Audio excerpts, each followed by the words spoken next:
Welcome to the Pay Yourself First podcast. My name is Chris Jolly, and I'm on a mission to financially empower millions of entrepreneurs.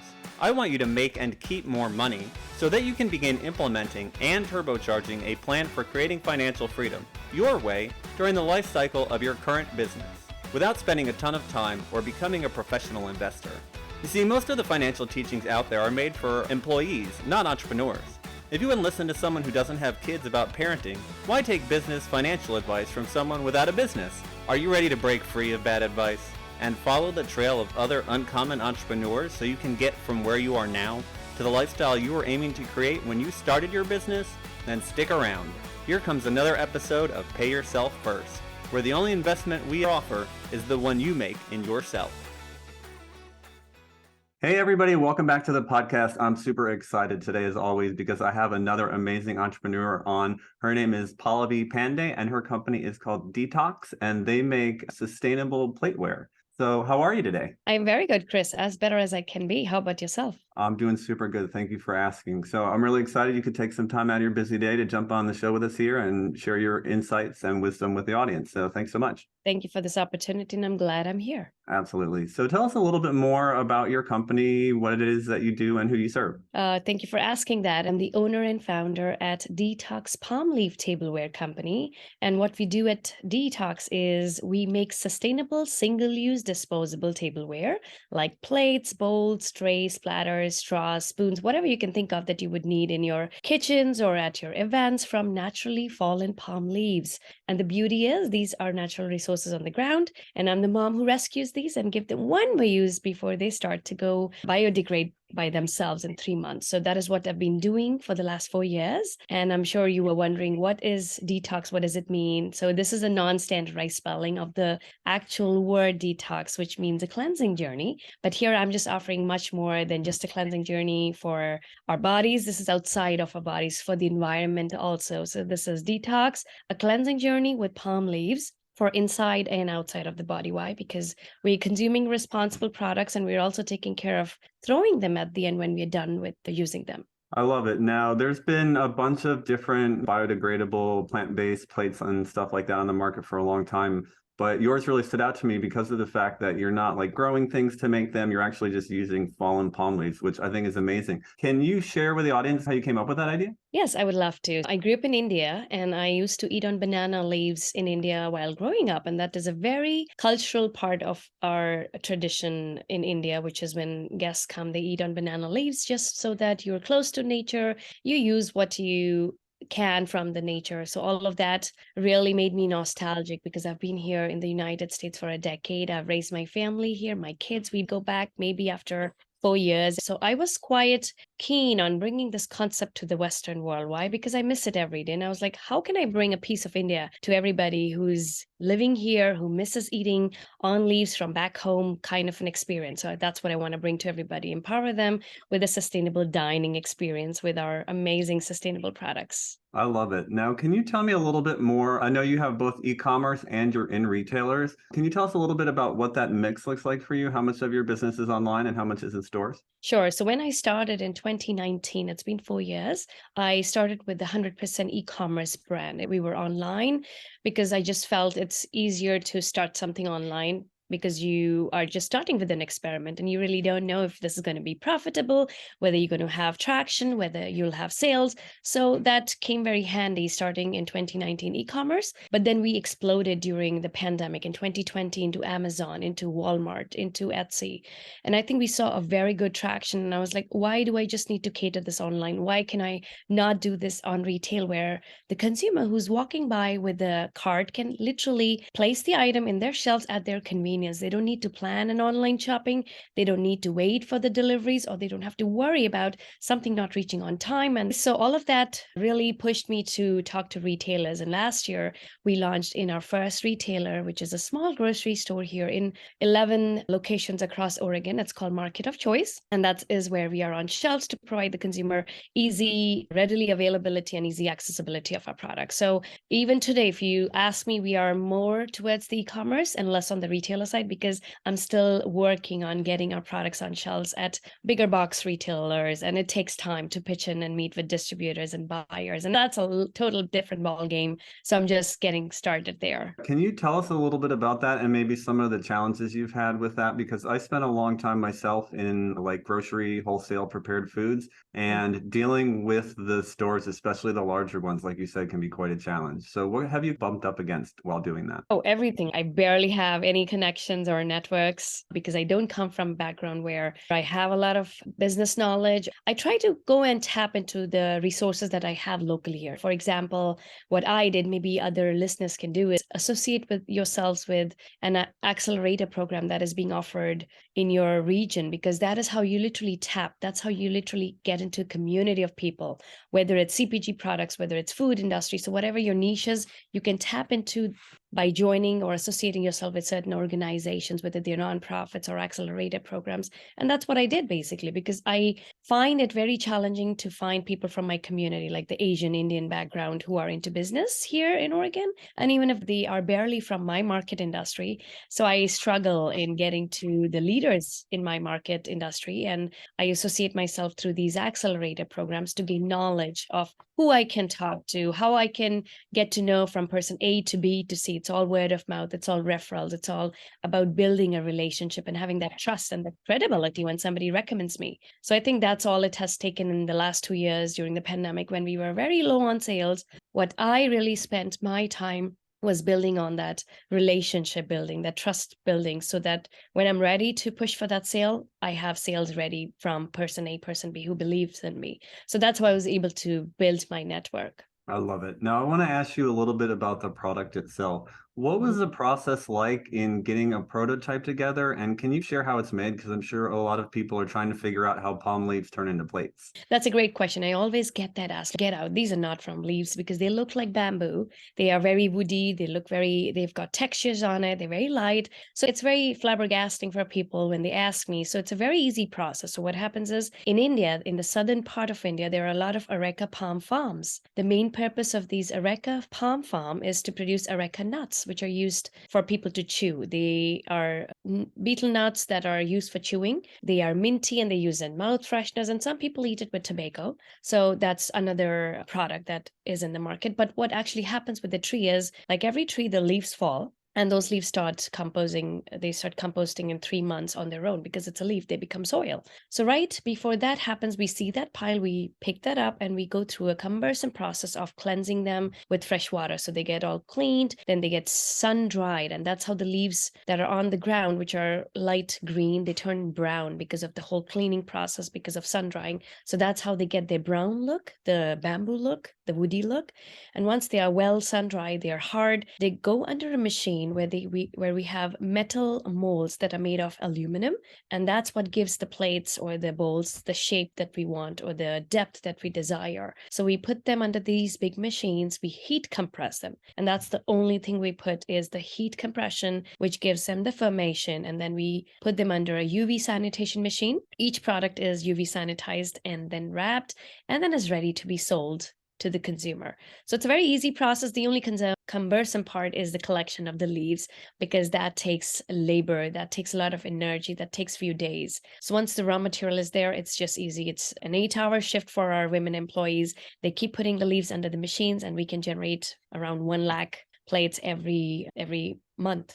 Amazing. Now, as far as, because like you said, the leaves biodegrade, and I know that a lot of problems some of the early companies in this space had was they would put out a product made of plant fiber or something like that, and then if it gets too hot, like it melts or it starts to biodegrade before it actually gets into the consumer's hand. Have you had any kind of issues with that? So we have not faced that kind of challenge, but the challenge that we face is we have to keep our products wrapped in a shrink wrap, because what you said, when there's sunlight or when there is humidity or when there's water, of course, the challenges of mold getting on the tableware. And of course, you want to keep them sanitary in a place where they are safe from dust or any bugs. The challenge we face is if the products are left opened, which is outside of the shrink wrap, of course, there are chances of getting the shape's warped. So instead of a perfect circle, they'll start warping from one side, depending on how much moisture they're getting or what the humidity around them is. So you have to keep them, but their shelf life is easily 6 months. If you have products laying around your houses, they are easy to be used within 6 months. Or sometimes we can even do 1 year if they're nicely wrapped and kept in a dark place without any sunlight. Gotcha. And as far as where you make them, did you actually have to build out your own factory for that, or are you co-packing it at someone else's facility, or what does that look like for you?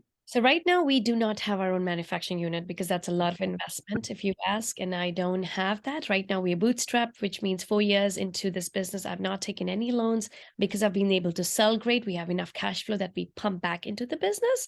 And that was the whole point of not starting with our own manufacturing unit. And we do third-party manufacturing in India, which means we get to say who we want to employ. And that's why I chose to manufacture in India, because a big part of my business model is charity around the women workers in India, because it is still a very male dominated society. And I want to give women equal rights to build and be the bread earners for their family. So it is a big reward when you want to bring a change in their lifestyle, in their livelihoods. We can show that we want to support them and we are supporting them. So it is a third-party manufacturing unit, but we get to say who we want to employ and how many women, then the men. So all of that is something I do on a personal level. If you follow our Instagram, you will be able to actually see our relationship with our women employees, how we are able to give them employment for so many years and keep them thriving for their families. That's absolutely amazing. It's great work that you're doing. I love it. Thank you. Now, yeah, of course. I want to ask you, as far as the business goes itself, and especially since you said that you're bootstrapping it,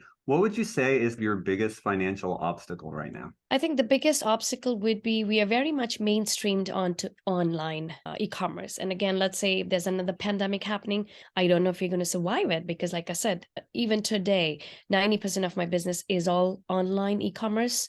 So that's a very good channel, but I think I want to diversify my income streams, that's why I was talking about getting into retail or getting into some brick and mortars here in little boutique shops around Oregon or nationally if there are people who are interested in our retailers. So maintaining that healthy balance between e-commerce and other channels is what I'm looking for so that I don't run into a challenge when it comes to management of the finances with business. Gotcha. And then as far as marketing goes, do you do any paid marketing or is it all word of mouth, just social media, or what is that like? We try to maximize whatever's free because as a business owner, I love saving all my dollars, like I said, because it all comes from me. So I not only know how to spend it, but also how to save it. So I try to do a lot of marketing, a lot of social media by myself. So if the listeners are listening, yes, there's a chance I will respond to you directly. And I do take out priority time to talk to my consumers at the end of every night. I scroll around on our social media and see what's going on, what questions people might have, or what they are trying to find out from my brand. What can we serve them with? What kind of knowledge or what kind of product? So yes, I try to do a lot by myself, but we also have a budget to spend on marketing, whether it's ad campaigns, whether it's Google. So we do keep some funds exclusively for sponsored ads because, of course, that's somewhere where we have a bigger reach, bigger impressions, where I cannot do the magic. So I let the dollars do that magic for me. Gotcha. Makes sense. Now, what is one initiative that you have in your business for this year? Or if you could see one thing accomplished by the end of the year inside the business, what would that be? Oh boy, I have a lot. I don't know which one particular I want, but definitely it's going to be as a mompreneur, I do want to have a work-life balance, a better work-life balance, because I'm still termed as a workaholic. And when you're a mom, you're wearing so many hats around the family, and it's really hard to disassociate yourself and be like, no, right now I'm just a mom, or right now I'm just a wife, or right now I'm just a business owner, because we try to accomplish a lot in whatever time we have. So I think my one goal is to really go off the grid and have some work delegated so that I can take some responsibilities off of my shoulder. And of course, we have cash flow budgeted for that. And if we can reach our target and go on our run rate, I should be able to do that by the end of this year and maintain that blend, because I still love working. I still love my family. I just find ways where I can blend the two. Yeah, that's always a challenge for entrepreneurs, or for most of them, I think, is finding that balance. And especially after 4 years, those first several years, you have to put in a lot of hours. So it's great that you're working towards that. And I'm looking forward to you achieving that. Very cool. Thank you. Thank you. Appreciate it. And yes, the first 3 years are the most crucial. If you can survive that, you're good. And I think that's where a lot of companies even can't maintain their cash flow, because they just spend, they don't look what they really can do themselves and then build enough cash flow so that now they can work on spending and delegating. Yeah. And about that delegation and cash flow, now I want to ask you a little bit about financial freedom. So let's say you do get to that point in your business where you're able to delegate most of what you're doing right now and can step away as you like, and you Mhm. have enough money flowing in that you can provide the lifestyle for yourself and your family that you dream of. When you have all of that time back, what are you going to do then? Pursue more passion projects. That's what my goal is, to have more financial stability. That's why I'm into this. I'm in this to make an impact, plus have an income for myself. At the end of the day, I want to be bringing in for my family so that we can thrive together. So I think I want to explore more business ideas, more passion projects, so that maybe right now they're not generating immediate income, but when I align them with my time and values and interests, that's a long-term goal that I have. Can you give us a little hint as to what some of those passion projects might be? Maybe another piece of India to everybody, like I just got everybody a piece of India where we enjoy India in our homes, in our events, by eating on tableware that's made from leaves. So maybe something around the same line from our culture, maybe another product. Very nice. Love it. Okay. For people who want to find out more about what you do and more about you, where can they go to do that? They can, of course, go to our website, which is detox.com, to learn much more about how we're doing what we're doing, how we support the women. And they can also find us on Amazon.com, Walmart.com, Wayfair, Etsy, and just Google us. And again, find the social media. Like I said, I manage the social media myself. So if you're somebody wanting to talk to me directly, don't hesitate to look at all of our social media, whether it's Facebook, Pinterest, TikTok, or Instagram. I'll be there. Perfect. And I just want to clarify again for those listening, that's DTOCS, detox, not the normal spelling. Yes. So this is a non-standardized spelling, DTOCS, detox.com. Perfect. All right. You've had so many wonderful insights that you shared with us. So it's been an absolute pleasure to have you on. I know I got a lot of value out of this and it's been a lot of fun. I hope the listeners did too. So just really thank you for taking your time out of your day and jumping on the podcast with me. You are so welcome. And to the listeners today, I also do want to throw out a coupon code if they really want to know how we do this with leaves. And don't take my word for it. Go and see, yes, I do sell leaves. And you can use the coupon code DETOX10. That is DTOCS, followed by the number 1010. And you can use that at the checkout for a 10% off and free shipping on any order within the United States. So feel free to give us a try and you won't regret it. Perfect. Thanks for sharing that. And then lastly, if you have one piece of advice for all the entrepreneurs out there, what would you tell them? Oh, let's see. Definitely take care of your well-being first, because when you're there, your business is there. If you're not there, if you're not present 100%, I don't think you can watch over your business. So work in your business, yes, but then have a boundary so that you can work on your business later after you can take care of your well-being. 100%. Health is the real wealth, because if you don't have that, it doesn't matter how much money you made or how big you grew your business or any of that. So great advice. All right. Thanks again for coming on. To all the listeners out there, I really appreciate you taking the time out of your day to listen to the podcast. And if you haven't had the opportunity yet to subscribe and follow us and leave us one of those 5-star reviews, that helps us get the word out to more entrepreneurs. So we would really love if you do that. And in order to do that, you can go to PYF Podcast. That's the letters PYFpodcast.com. We'll see you next time. Thanks again. If you've listened this far, chances are you're an entrepreneur looking to become more financially literate and create financial freedom for yourself from your business. The Pay Yourself First podcast Is definitely here to help with that. My goal is to continue to share what I've learned about using your business as the tool to create financial freedom. But let's face it, it would take me years to share with you everything you need to know via these episodes. Creating financial freedom is something that most people never even consider, let alone make a plan for or take action towards. It's something almost no one was taught anything about. Doing it as an entrepreneur is even more challenging, especially without support. So if you're ready to get clear on what financial freedom looks like for you, come up with an action plan, and get the support systems and accountability you need, I invite you to consider the Abundantly Infinite Entrepreneur. I created the program to help entrepreneurs just like you get a handle on their personal and business finances and start building confidently towards financial freedom. And it's how you can discover ways to take 10 years off your retirement, add an extra 5 or 6 figures to your portfolio, and finally get clear on what numbers you should be tracking in your business and why. Together, we'll gain clarity around your financial goals and what being financially free would actually look like for you.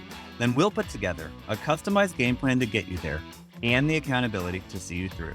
And by the way, you're also going to get all the spreadsheets you need to run your numbers, lifetime access to the materials, including any updates, and entry into our members-only community. In addition to all the knowledge, coaching, community, and systems that you need to create financial freedom from your business, you'll also receive a free financial assessment, a retirement planning session, and guided meditation aimed at helping you embody the feeling of true financial freedom.